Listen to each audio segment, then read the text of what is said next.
పార్వతీదేవి చంద్రుణ్ణి ఎందుకు శపించిందో మీకు తెలుసా?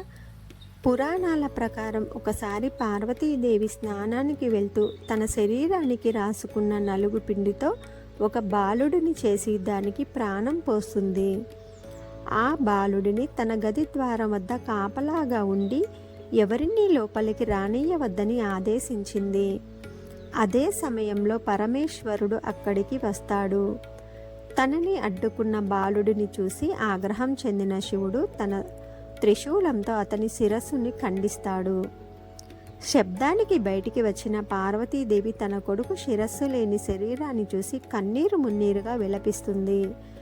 తన భార్య బాధను చూసి చలించిన పరమేశ్వరుడు ఏనుగు శిరస్సుని తెప్పించి ఆ బాలుడి దేహానికి అతికించి ప్రాణం పోస్తాడు.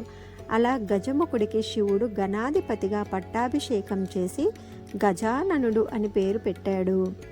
గణనాథుడు తన పుట్టినరోజు సందర్భంగా భోజనం చేసిన తరువాత భుక్తాయాసంతో నడుస్తూ ఉండగా శివుడి శిరస్సుపై ఉన్న చంద్రుడు ఆయన్ని చూసి వెటకారంగా నవ్వుతాడు.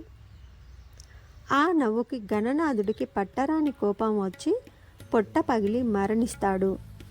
తన కుమారుడికి జరిగిన అవమానం చూసి పార్వతీదేవి కోపంతో చంద్రుణ్ణి శపిస్తుంది.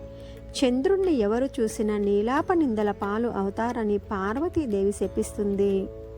ఆ శాపం వల్ల చంద్రుడు తన వెలుగుని కోల్పోయి క్షీణించిపోతాడు.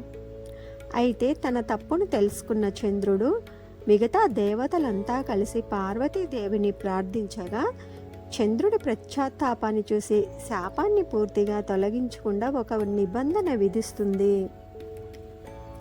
ఎవరైతే వినాయక చవితి రోజున చంద్రుని చూస్తారో వారికి సమాజంలో నీలాప నిందలు అవమానాలు ఎదురవుతాయి అని శపిస్తుంది పార్వతీదేవి.